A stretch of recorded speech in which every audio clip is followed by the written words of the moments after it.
Ukraine strikes 1,300 kilometers inside Russia, destroying Tatarstan drone hub in $45 million blow.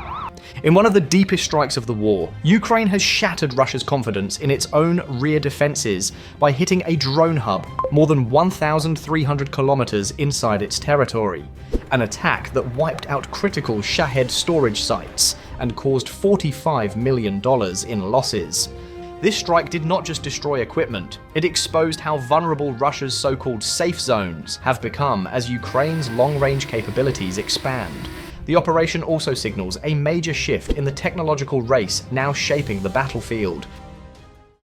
Today at 8 AM, Ukraine confirmed a long-range strike deep inside Russian territory, an operation that destroyed a drone logistics hub and inflicted an estimated $45 million in losses on Russian military infrastructure. According to the Security Service of Ukraine, long-range UAVs from the Special Operations Center A reached a target more than 1,300 kilometers from Ukraine's border, demonstrating Kyiv's expanding capability to hit strategic sites once considered safely beyond reach. The narrative of this strike begins with the drone's approach into the Republic of Tatarstan and ends with a blaze that exposed a vulnerability in Russia's rear area defenses. By 8:15 AM, confirmation arrived that the strike had hit a building in the settlement of Kyzyl Yul, a facility used by Russian forces to store Shahed-type drones and foreign-made components used in their assembly. The explosion that followed triggered a large fire that burned through the terminal's interior.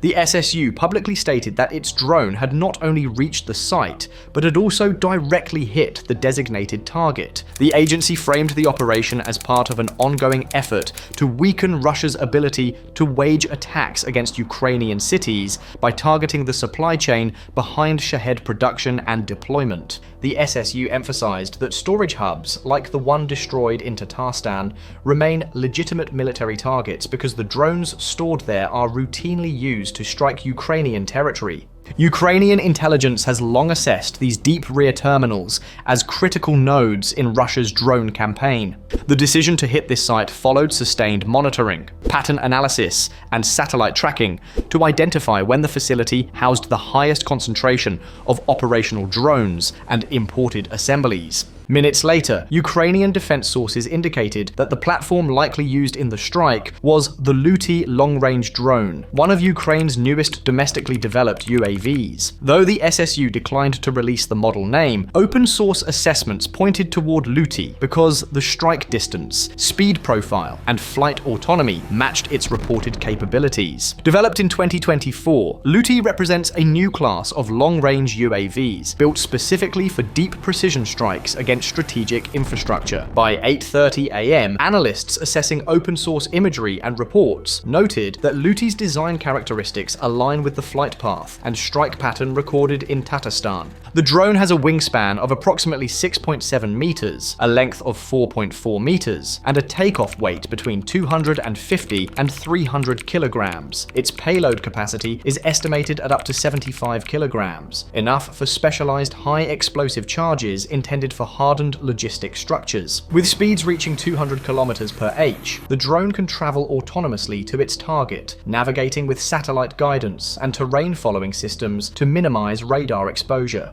Luty's publicly acknowledged range exceeds 1,000 kilometers, but reconnaissance units have reported upgraded variants capable of reaching 2,000 kilometers. These enhanced distances are rarely acknowledged officially, but the Tatarstan strike is consistent with claims of extended range variants. The flexibility of Luty's modular design allows engineers to switch between reconnaissance modules, electronic warfare payloads, or precision-guided charges depending on mission requirements. This adaptability ensures that a single basic platform can serve multiple strategic roles. The decision to employ a long-range drone highlights Ukraine's strategy of striking infrastructure far from the immediate battlefront. According to Ukrainian assessments, hitting storage centers, assembly points, and fuel nodes deep inside Russia disrupts the operational chain needed to sustain attacks on Ukrainian cities. The Tatarstan hub was used to store Shahed drones, locally renamed Yerun 2, originally designed in Iran and supplied to Russia under clandestine agreements. These drones have been central to Moscow's strategy of attrition, forcing Ukraine to expend more expensive missiles to intercept low-cost threats. The Shahed series has demonstrated ranges of 1,800 to 2,500 kilometers, putting cities in Scandinavia, Germany, Austria, Italy, France, and even the United Kingdom within potential reach if launched from Western Russia. Each drone costs roughly $20,000 to $50,000, creating a cost imbalance that Moscow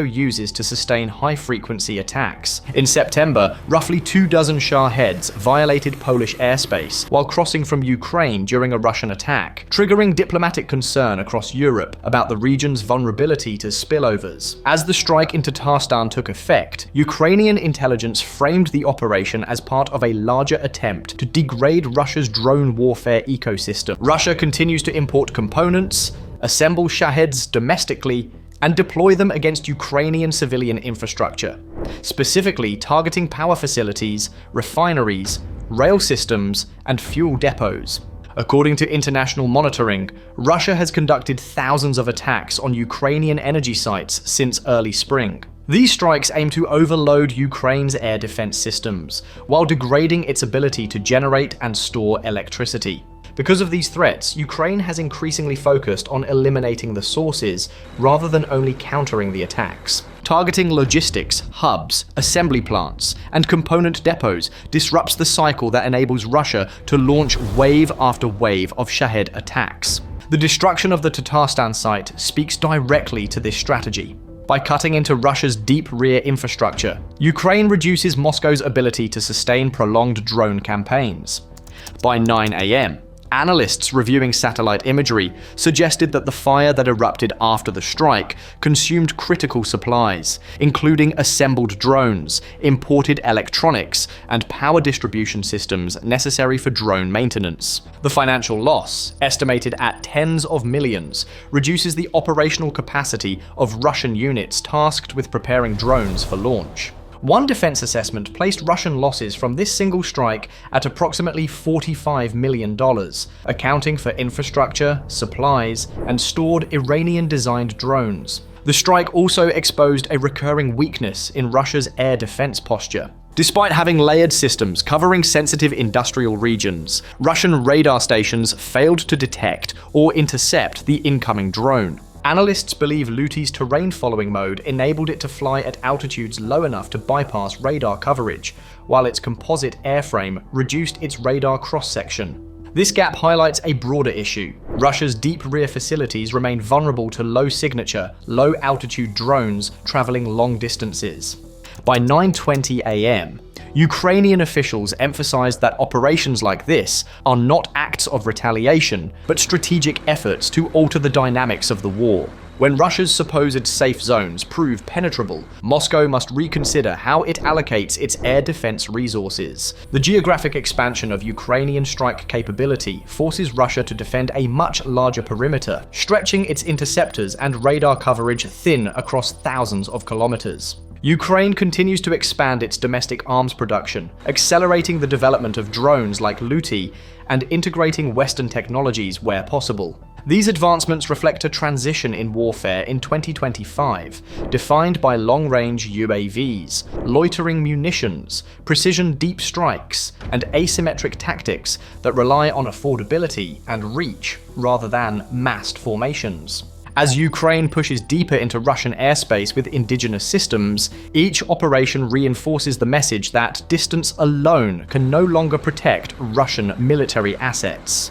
By 9:40 a.m., the SSU reiterated that each long-range operation reduces Russia's ability to wage its campaign against Ukrainian infrastructure. The Tatarstan strike demonstrated both reach and precision, and it illustrated the growing maturation of Ukraine's drone program, with Russia continuing to attack civilian energy nodes, fuel bases, and transportation networks. Ukraine's counter-strategy focuses on dismantling the logistical backbone that enables those attacks. The Luty drone now stands as a defining element of Ukraine's evolving drone warfare doctrine.